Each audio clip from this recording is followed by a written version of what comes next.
Presiden Republik Indonesia Prabowo Subianto tiba di Indonesia di Bandara Halim Perdana Kusuma Jakarta pada Minggu pagi, disambut oleh Wakil Presiden Gibran Rakabuming Raka dan jajaran Kementerian Kabinet Merah Putih. Presiden telah menyelesaikan lawatannya ke sejumlah negara yang dilakukan sejak 8 November hingga 23 November 2024. Negara pertama yang dikunjungi adalah Cina. Prabowo bertemu dengan Presiden Tiongkok Xi Jinping. Dilanjutkan ke Amerika Serikat berjumpa Presiden AS Joe Biden. Setelahnya, Prabowo melanjutkan perjalanan kedua konferensi internasional, yakni KTT APEC di Peru dan KTT G20 di Brasil. Prabowo kemudian bertolak ke Inggris untuk bertemu Raja Charles III dan Perdana Menteri Inggris Keir Starmer. Terakhir, ia berkunjung ke Uni Emirat Arab bertemu Presiden Mohammed bin Zayed Al Nahyan atau MBZ. Dari semua kunjungan kenegaraan tersebut, total Prabowo membawa oleh-oleh komitmen investasi senilai 18,57 miliar dolar Amerika Serikat atau sekitar 294,80 triliun rupiah. Tim TV One mengabarkan. Ya, angka yang fantastis selama 2 minggu lawatan dari Presiden Prabowo Subianto ini 18,5 miliar US dollar atau hampir 300 triliun rupiah ya, 200 juta sekian begitu ya. Gitu ya. 200 juta triliun rupiah. Ya, kalau berbicara mengenai lawatan ini berhasil meraup investasi sebanyak itu berarti menandakan bahwa pemerintah baru di bawah kepemimpinan Pak Prabowo Subianto ini dapat menarik investor asing dan daya tarik insentifnya, Vi, berarti ya. Sisi positifnya di situ. Sisi positifnya di situ. Tapi apakah ini juga digunakan selain juga nantinya untuk untuk masyarakat di tanah air ini atau seperti apa? Nah, kita akan bahas mengenai hal ini dengan narasumber yang sudah hadir di studio.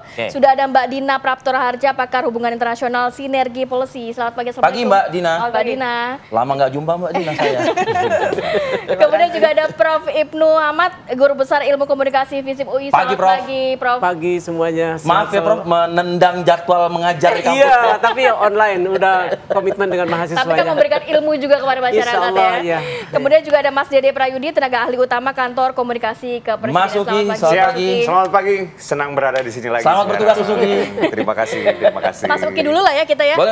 Ya, boleh. Yang fantastis Mas Uki, ini sebenarnya alokasinya nanti akan kemana saja dan apakah memang benar-benar untuk kesejahteraan rakyat dan lain sebagainya? Oke, jadi begini, kunjungan Presiden Prabowo ke luar negeri selama kurang lebih 14 hari ya. Dari tanggal 8 sampai tanggal 23 ya. Itu sebenarnya adalah diplomatic milestone untuk 2 hal. Ya, yang pertama itu adalah untuk foreign investment. Yang kedua adalah positioning Indonesia di kancah politik global. Ya. Nah, ini kan tadi kan yang ditanya oleh-olehnya langsung ya. Namanya kita kan kalau di rumah orang tua kita pulang gitu ya kan. Yang ditanya oleh-oleh. Ditanya oleh-oleh. Oke, berarti kita membicarakan poin yang pertama ya. Jadi dari 18,5 miliar US dollar atau kalau dirupiahkan kurang lebih sekitar 294 triliun. Ya, itu datangnya pertama dari Tiongkok. Itu sekitar 10,7 miliar US dollar ya. Jadi di sana Presiden Prabowo berhasil mengikat dalam tanda kutip ya komitmen investasi sebesar 10,7 tadi itu untuk beberapa hal. Yang pertama adalah untuk energi terbarukan. Yang kedua adalah untuk manufaktur ya. Juga untuk swasembada beras dan lain-lain. Jadi 3 hal ini yang paling besar. Chunk-nya lah kurang lebih seperti itu ya. Lalu kemudian Presiden Prabowo juga berhasil mengikat lagi ya dalam tanda kutip komitmen investasi dari BP, British Petroleum ya di Inggris ya. Dan ini lumayan juga ya, nilainya itu adalah sekitar 7 miliar US dollar untuk investasi di lagi-lagi sekitar 111 energi terbarukan ya. Lalu kemudian ada yang kecil-kecil ya, tapi nggak kecil-kecil banget lah gitu ya. Kecil-kecil juga angkanya miliar US dollar. Itu kalau digabung sekitar 1,5 miliar US dollar itu dari perusahaan-perusahaan di tempat di mana Pak Prabowo dalam hal ini pernah menghadiri APEC di Brazil, lalu juga kemudian G20. Bertemu dengan para pengusaha di Amerika Serikat dan juga di Inggris. Itu yang oleh-oleh ya, itu yang oleh-oleh, yang tangible lah, kurang lebih seperti itu ya. Nah, lalu yang kedua adalah tentang positioning Indonesia. Ya. Jadi memang sudah menjadi amanat Undang-Undang Dasar kita ya, bahwa Indonesia itu ada, salah satunya adalah untuk mewujudkan perdamaian dunia. Jadi saya juga agak-agak kaget ya kemarin itu ketika Presiden Prabowo itu di Amerika Serikat bersama Joe Biden itu, beliau mengangkat topik adalah kemerdekaan Palestina. Bertanya langsung kepada pemimpin negara adidaya. Iya. Lalu kemudian di G20 ya, lagi-lagi ya Presiden Prabowo menyerukan tentang gencatan senjata di Gaza. Dan penangkapan terhadap Netanyahu. Enggak. Kalau di media kan kita dengar gitu kan. Gencatan senjata ya. Lalu di tempat lain juga di G20 di Brazil juga lagi-lagi ya menyerukan gencatan. Jadi positioning Indonesia dalam hal ini adalah ingin mewujudkan perdamaian dunia ya, dan kebetulan ketemu dalam tanda kutip pentolan-pentolannya nih ya kan. Langsung pada pucuk-pucuk. Betul. Bahkan di Tiongkok ya, kan yang kunjungan pertama Tiongkok ya. Itu Presiden Prabowo langsung menggunakan seruan ya. Yaitu collaboration not confrontation gitu. Jadi kita sama-sama tahu ya dengan Tiongkok adalah salah satu blok besar sekarang ya. Dan di sini juga ada potensi-potensi ketegangan ya. Kalau terkait dengan blok ekonomi ada Tiongkok dengan Barat misalnya ya. Lalu di regional juga ada di Laut Cina Selatan dan lain-lain. Jadi di sini Presiden Prabowo menginginkan kolaborasi ya, bukan konfrontasi dengan Tiongkok. Kurang lebih demikian. Baik, Mbak Dina. Catatan Anda Mbak dari oleh-oleh tadi Mbak gitu Mbak. Buat kita, buat Indonesia tentunya gitu ya Mbak Dina. Itu banyak yang positif dari Mas Uki ya. Tapi negatifnya pasti ada catatan dari Mbak Dina. Ampun.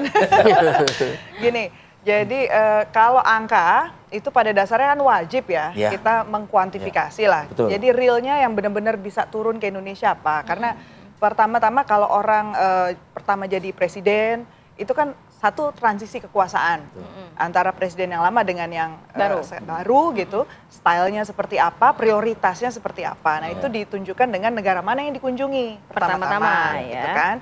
Karena itu artinya prioritas program. Kemudian yang kedua, confidence-nya ada nggak dari negara-negara itu ke kita? Ya biasanya soal kontinuitas atau kalaupun ada kebaruan pendekatan, biasanya tetap akan menciptakan rasa nyaman nggak buat investor, kan intinya gitu. Nah, jadi kalau ada angka, ya oke lah, berarti ada lah ya aspek itu. Cuma kan berkesinambungan atau tidak kan tadi kan pertanyaannya. Berkesinambungan atau tidak, terus kita juga nggak tahu angka itu sebenarnya udah ngitungnya angka kemarin terus ditambahin apa enggak gitu. Itu yang kita nggak tahu persis kan. Terus yang kedua, Tiongkok memang, tuh surprisingly memang paling besar ya ternyata komitmennya. Nah, tapi saya mau soroti yang lain juga nih, masalah kualitatifnya. Jadi kalau kuantitatif tadi udah kita lihat, sekarang kualitatifnya. Karena kalau soal positioning, sebenarnya berarti kita harus melihat di konteks geopolitik yang ada sekarang kan. Apa sih yang sebenarnya dilihat dunia pada Indonesia pada saat Pak Prabowo jalan? Karena Pak Prabowo bukan individu lagi ya, bukan tokoh partai lagi ya, udah bawa negara kan. Gitu. Jadi pertanyaan negara-negara lain itu sebenarnya Indonesia ini kalau bilang menciptakan perdamaian, perdamaian dengan cara apa? Udah di how-nya ya questionnya. Karena ada BRICS, ada OECD kalau ekonomi ya, kemudian ada NATO. NATO itu sudah ekspansi ke Asia dengan bentuknya AUKUS. Jadi kalau kita terus ada perang Ukraine, ada perang di Gaza gitu kan. Nah, caranya seperti apa? How? Karena namanya menjadi mediator di dunia internasional itu juga ada tulusnya juga dong, caranya seperti apa, lewat mana. Dan yang kedua untuk tadi mempertahankan kinerja ekonomi kita pun itu kita bicara soal supply chain kita. Jadi karena yang sekarang dibicarakan misalnya di G20 atau di APEC kemarin itu kan disrupsi dari perdagangan dan produksi akibat perang-perang ini, kemudian juga akibat negara-negara besar, Amerika Serikat misalnya dengan terpilih Donald Trump, kemungkinan besar dia akan menarik banyak capital balik lagi ke Amerika. Kalau disedot balik, berarti yang lain akan mulai mengering dong, ada kekurangan produksi dan Amerika akan mulai memilih-milih nih, di mana uangnya akan diinvest. Kemudian hal yang sama nanti juga pertanyaan misalnya Inggris gitu ya. Inggris ini juga bukan pemain sembarangan ya sebenarnya ya di tingkat internasional. Jadi kalau saya mengamatinya itu yang diangkat oleh Pak Prabowo itu sisi apanya sih? Nah, saya melihatnya justru lebih banyak agendanya itu sangat inward looking. Saya belum melihat agenda yang sifatnya internasional. Jadi kalau saya lihat skalanya, kalau mau Indonesia ditempatkan sebagai pemain global, harusnya bikin statementnya bukan di side event, tapi di main event. Di main event pada saat, maksud dia nanya soal perdamaian Israel Palestina, nanya sama Biden. Kan Biden udah mau turun. Semalam sesudah ketemu Biden langsung serah terima ke Trump. Dan pada momen itu harusnya, kenapa timingnya ya? Waktu itu timing. Kalau pemanasan doang tapi gimana, kan Mbak? juga melalui pemanasan. Iya, pemanasan doang itu mungkin di awal, nanti akan ada lanjutannya begitu, Mbak. Harus ada lanjutannya. Jadi timingnya ya, terus habis itu kita bicara soal misalnya Blinken ditanya, ada kan videonya ya berputar ya. Blinken ditanya, how's Palestina? Oh, we're working very hard. Itu momennya adalah pas habis tanda tangan buku hadir atau sebelum dinner lah ya. Itu bukan forumnya. Jadi tidak mungkin terrekord secara internasional, secara dua negara pun tidak. Harusnya dia bikin statement pada saat di depan pasang bendera dua. Ngomong deh tuh. Ngomonglah di situ, Amerika, kamu itu harusnya jangan buat masalah lagi di sana. Karena gini, kenapa saya bilang itu nggak mustahil kita bilang ya. Amerika dan Eropa itu dua negara. Kalau bicara kita bisa frontal apa adanya. Kalau sama Asia, nah itu kita bisa agak lebih soft lah, pakai teks lah gitu kan. Makanya saya juga tempo hari waktu di TV One kan juga bicara ya, ke depannya sebenarnya Pak Prabowo itu baiknya dibuatkan satu teks juga. Jadi bisa disesuaikan sesuai dengan konteks. Prof Ibnu. Karena beda budaya, memang beda approach. Saya lama soalnya kalau di Amerika, di Eropa, kita bisa apa adanya. Gitu ya. Gak apa-apa. Baik, Prof Ibnu, usai jeda ya Prof ya? Iya baik. Kita jeda dulu, kami akan kembali saat lagi. Oke, saya langsung ke Prof Ibnu Muhammad. Prof, kalau dari standing ya, Indonesia di beberapa event begitu ya, internasional termasuk juga bilateral dengan beberapa negara. Catatan Prof apa, Prof? Kalau dari segi simbolik kunjungan ini keren ya. Raja-raja, pemimpin penting ditemui Pak Prabowo kan. Kan itu untuk masuk bertemu sampai bercakap bukan hal mudah dalam. Di semua lini loh Prof ya. Iya, pemimpin negaranya, rajanya, bahkan menterinya pun juga ditemuin. Iya gitu kan. Nah, itu dia. Tapi kan kunjungan ke luar negeri seorang pimpinan negara itu dengan proposal. Ya ini yang kita harus minta penjelaskan ke Pak Uki ini. Ya, karena kalau kunjungan pemimpin negara keluar tanpa proposal itu bukan berarti mengajukan anggaran, bukan. Proposal itu hal yang mau diperjuangkan, propose ya. Mbak Dina lebih jago. Propose artinya hal yang mau diperjuangkan, targetnya apa begitu. Di G20 apa, di BRIC apa, dimanapun. Nah ini perginya 14 hari itu dengan proposal apa ke luar negeri. Satu hal yang saya dengar agak gembira adalah investasi. Ini kata kunci. Ini juga harus klarifikasi ke Mas Uki. Karena catatannya banyak, belakangan ini kan kita didera dengan isu utang. Tiba-tiba ini datang 194 triliun investasi. Kan keren tuh investasi. Betul. Tapi walaupun demikian kita jangan terlalu euforianya karena investasi itu harus dihitung juga. Berapa modalnya, berapa keuntungan, kalkulasinya masuk nggak nih? Seperti balik modal itu. nggak gitu ya? Dan biasanya investasi juga ada urusan rentang waktu, kapan datangnya, sesuai juga dengan persyaratan tidak. Kalau komitmen sudah ada, persyaratan tidak, nggak jadi itu investasi. Take and give gitu ya? Iya, jadi persyaratan di lapangannya. Karena itu mungkin sepulang dari luar negeri nih Pak Presiden ngumpulin menterinya untuk investasi ini dikejar oleh menteri apa. Jadi ada energi terbarukan misalnya. Itu tim menteri apa yang harus segera mewujudkan investasi itu. Dalam pangan, dalam beras tadi, swasembada beras itu kementerian apa saja yang terlibat, ya kan? Jadi ini masih panjang urusan, jadi jangan euforia walaupun dengan harga 194,5 triliun tadi investasi kan? Tapi tadi mudah-mudahan jangan sampai jadi utangan gitu loh. Memfollow up tadi ya masukan atau misalnya catatan dari Mbak Dina tadi di forum yang internasional seharusnya itulah dideklar standingnya Indonesia lalu how-nya itu yang harus disampaikan di hadapan para pemimpin dunia, bukan face to face terhadap pemimpin ini, pemimpin ini, pemimpin ini. Anda catatannya seperti itu juga? Itu tadi. Kalau pergi tanpa proposal, ya itu adanya jadinya. Personal jadinya. Tapi kalau proposal yang diperjuangkan, apa yang mau di-state, apa yang mau disampaikan, di sini ngomong apa, di sana ngomong apa, karena di proposalnya sudah ditata sebelum gitu berangkat ya. gitu. Oke. Mas Uki, ya. Kalau belum berangkat tidak ada proposal yang mau diperjuangkan ya seadanya di sana juga begitu. Tapi rasanya kalau Pak Presiden sudah mengagendakan untuk berkunjung ke suatu negara Bukan agenda atau bahkan dalam beberapa negara bukan agenda dalam pengertian perjalanan waktu kok ini ke sini bukan. Bukan itu. Propose, gagasan yang apa tujuan yang dibawa? Iya, materi yang mau diperjuangkan gitu loh. Itu apa sebenarnya Mas Uki? Dan juga tadi catatannya dari Mbak Dina dan juga Prof Ibnu bahwa memang angkanya fantastis, tapi kalau kita bedah nih jangan-jangan ada investasinya sekian, utangnya juga ada di situ, belum lagi ditambah yang sebelumnya sudah ada, begitu Mas Uki? Ya, jadi kan begini, komitmen investasi misalnya antara swasta dengan swasta, misalnya seperti itu ya. Ini kan diawali dari MOU dulu ya. Nah, inilah dia yang kami maksud dengan komitmen investasi senilai 294 triliun rupiah apabila dikonversi menjadi rupiah, ya. Lalu kemudian kan ini kan turun ke level teknis, ya, misalnya di energi terbarukan, ini bentuk konkretnya apa, misalnya seperti itu. Nah, ini saya tidak bisa mendahului, karena kan rapat kabinetnya juga belum, gitu ya. Ya kan? Ini sebetulnya kita diskusi ini mendahului, cuma desakan publik Mas Uki, publik butuh tahu. Sabar. Ya. Pos-posnya kemana nih? Iya, pos-posnya kemana? Yang dapat kami katakan sekarang ini adalah untuk bidang pembangunan apa, gitu. Jadi di banyak sekali pertemuan ya selama kunjungan ke luar negeri kemarin, terutama ketika di KTT APEC ya. Sebenarnya ini Mbak Dina, Presiden itu sudah menyatakan ya bahwa jadi setelah ngejembrengin itu yang namanya program ekonomi nasional gitu ya, lalu juga melihat peluang bagaimana dunia dengan Indonesia itu bisa saling berinteraksi ekonominya.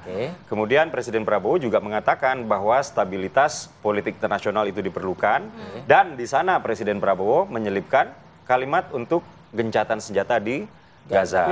Jadi ini sebuah forum resminya. Itu. Jadi itu dia tadi ya. Nah, kalau kaitannya dengan seberapa keras statement seorang Presiden Prabowo ya, misalnya ke kamera, "Hey, kamu hentikan dong." Gitu. Gitu. Tapi publik di Indonesia tuh menantikan itu sebetulnya. Sabar ya. Nanti diatur sama beliau. Presiden kita kan baru saja melakukan lawatan internasional yang pertama kali. Ya, banyak di antara mereka juga yang baru saja memberikan kata selamat. Ya.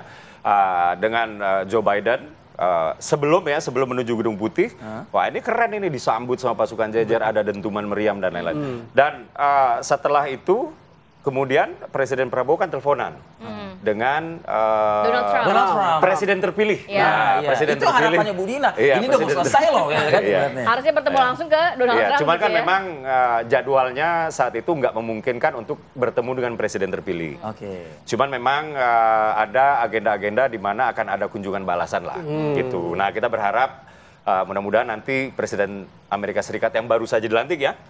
Malah justru ke Indonesia. Mudah-mudahan. Itu harapan Bu Dina. Iya, saya juga berharap gitu.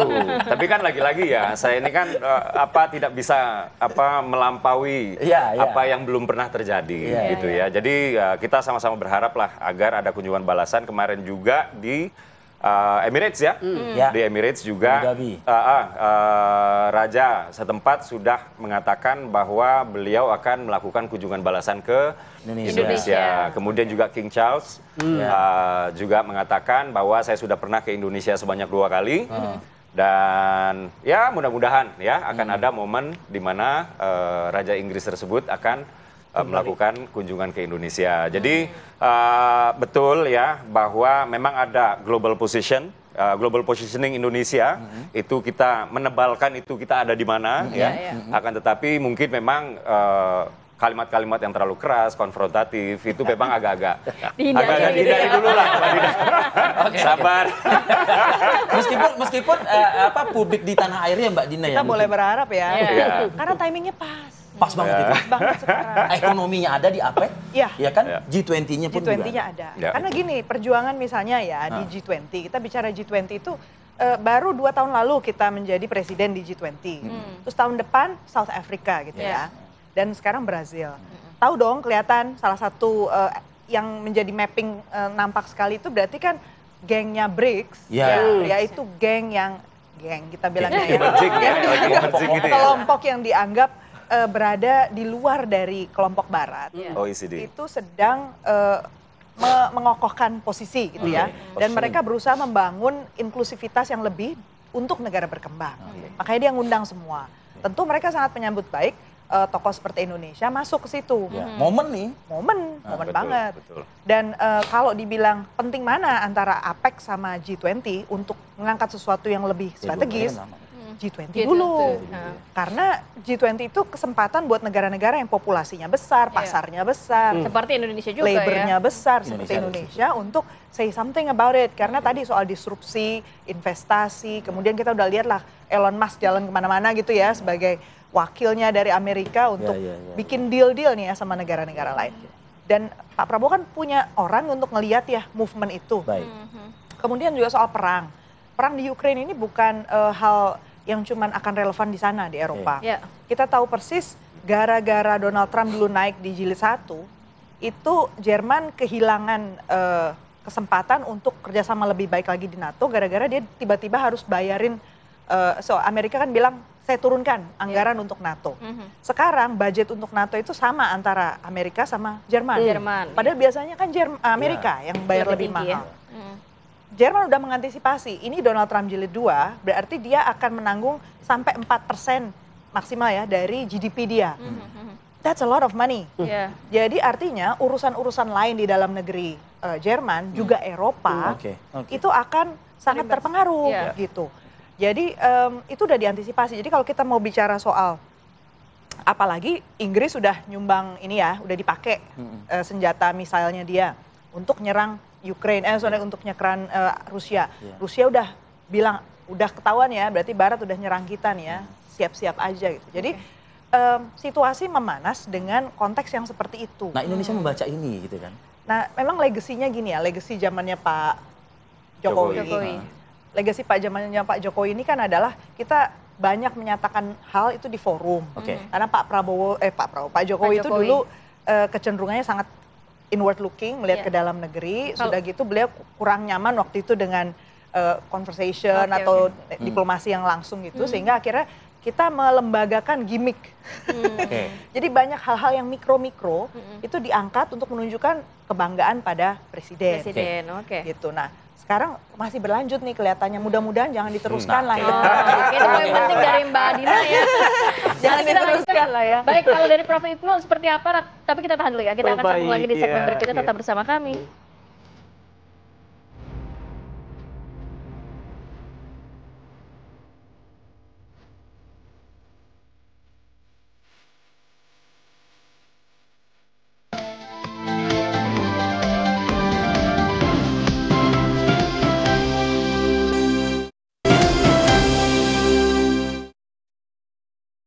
Diskusi pagi berat tapi jadinya ringan.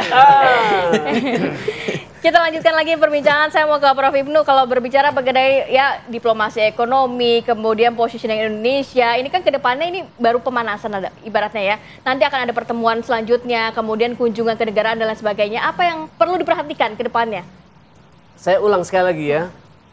Betapa pentingnya dalam setiap diplomasi bertemu dengan pemimpin lain itu proposal tadi. Saya ingin jelaskan sekali lagi, proposal yang dimaksud bukan agenda perjalanan, tapi ide, gagasan yang ingin diperjuangkan. Ya kan? Nah selama ini setelah kunjungan pertama, kayaknya chemistry internasional sudah dapat nih ya. Sudah dapat tuh. Anda merasakan itu, Prof? Saya lihat pemimpin-pemimpin dunia menerima telepon, bertemu langsung dengan welcome itu kan keren banget kan begitu kan. Saya melihat salah satu cuplikan video gitu ya, di saat mungkin sedang break atau coffee break atau apalah istilahnya, itu Prabowo menjadi perhatian dengan didatangi oleh para pimpinan negara tersebut begitu, Prof. Tapi setelah ini kan pulang ujung-ujungnya walaupun senang di luar negeri, ujungnya pulang juga ke tanah air kan. Nah, lihat lagi realita di tanah air kan. Kangen nasi goreng katanya beliau, Prof. Nah, lihat di tanah air seperti apa. Mungkin akan kembali lagi Pak Presiden ingat dengan program makan bergizi, lumbung pangan, energi. Nah, itu semua kan ditata ulang. Nah, hasil kunjungan ini harus direlevansikan dengan kondisi di tanah air. Tapi kayaknya proposal yang tadi dimaksud juga sudah dijawab Mas Uki begitu ya. Baik. Ada yang memang dibawa oleh Pak Presiden setelah menjabarkan cukup banyak begitu program prioritas. Itu kurang cukup, Prof. Ibnu. Ya, kita tunggu nanti realisasi setelah proposal dibawa ke sana kan tentu kepentingannya ke dalam negeri kan. Nanti kita lihat nanti bagaimana nanti investasi itu yang sudah dijanjikan itu akan direalisasikan nanti ke lumbung pangan, ke energi terbarukan, ke saya tidak lihat Mas Uki itu adalah misalnya komitmen pada pengembangan teknologi misalnya. Karena di tanah air selama ini kan kesannya kurang sekali kontrol terhadap apa yang disebut dengan kedaulatan digital kan. Nah, ini tidak dibicarakan itu dalam sehingga judul apa bebas karena tidak ada kedaulatan digital. Nah, itu saya tidak lihat dalam kemarin lawatan Pak Presiden gitu. Dengan siapa di sana bicaranya dengan siapa? Saya khawatir tidak ada dalam proposal yang seperti itu gitu. Maksud saya gitu, Mas Uki. Ribuan kritik ini hanya catatan. Ada catatan Mbak Dina, catatan banyak catatannya. Kasian juga soalnya ditanya terus gitu. Di tengah-tengah kunjungan itu kan ada dua krisis yang Indonesia hadapi di dalam negeri ya. Yaitu yang pertama itu adalah erupsi gunung ya di yang di NTT itu ya. Lalu kemudian juga ada judi online ya. Memang dua krisis ini dihandle oleh Pak Presiden dengan mengadakan konferensi secara daring secara daring ya dengan para kabinet terkait. Kurang lebih seperti itu ya. Jadi ya memang betul saya tidak mendengar informasi ya bahwa memang tentang judi online teknologi atau tadi misalnya itu tentang digital. teknologi. Teknologi ini kan luas ya. Ketika berbicara soal investasi di bidang energi terbarukan, ini kan nggak mungkin nggak ada teknologinya misalnya seperti itu ya. Atau investasi di bidang swasembada pangan, ini kan nggak mungkin juga nggak ada teknologinya. Pasti ada teknologinya. Pasti ada teknologi yang kaitannya dengan industrialisasi pangan misalnya kayak begitu ya. Tapi memang saya tidak atau belum mendengar informasi apa yang dibahas di sana itu adalah terkait dengan kedaulatan digital misalnya ya. Saya tidak tahu persis ya apakah itu dibahas apa tidak. Cuman saya tidak atau belum ya mendengar informasi bahwa itu akan dibahas. Tapi saya setuju Prof ya bahwasannya Presiden Prabowo sudah he's done his part ya untuk mengikat komitmen investasi tadi ya, he's done his part untuk mengatakan kepada dunia, hey posisi Indonesia ada di sini untuk arena global political affairs. Baik. Sekarang tinggal bagaimana kita sama-sama melihat ya bagaimana komitmen ini turun ya ke level yang lebih teknis, ke level kementerian-kementerian sehingga komitmen tadi ini yang investasi itu betul-betul jadi uang dan jadi barang. Bisa dirasakan juga oleh masyarakat. Jadi konkret dan pada akhirnya dirasakan juga. Gitu. Swasembada pangan pastikan kita semua ngerasain. Makan bergizi gratis pastikan kita semua ngerasain ya. Lalu juga ada energi terbarukan pasti kita juga semua ngerasain. Juga yang tadi politik global pasti juga kita akan merasa bangga apabila Indonesia berhasil untuk menjadi salah satu pemain untuk perdamaian dunia. Oke, kita berikan juga apresiasi kepada Pak Prabowo Subianto sudah membawa oleh-oleh investasi cukup banyak. Tinggal ditunggu bagaimana rakyat merasakannya begitu ya. Terima kasih banyak Mas Uki, Prof. Ibnu dan juga Mbak Dina sudah hadir pagi hari ini. Sehat selalu. Assalamualaikum. Dan jangan lewatkan juga program Kabar Utama Pagi sesaat lagi bersama rekan kami Filipus Yonaso. Akhir kata, saya Arif Fadil. Saya Komarati Kusuma pamit undur diri. Terima kasih, sampai jumpa. Para botil kada pilihan kalian pasti ada. Ayo DPL. Saya pilih itu aja Mas, fungsinya jelas. Kalau yakin dipilih aja Mas. Hello, kayaknya Cogan pilih yang unik dan kekinian. Aku sih pilih yang bibit, bebek, bobot yang jelas. Apapun pilihanmu, semua untuk kemajuan daerahmu. Suaramu menentukan daerahmu. Keluar ke TPS, pilih pemimpin daerah terbaikmu.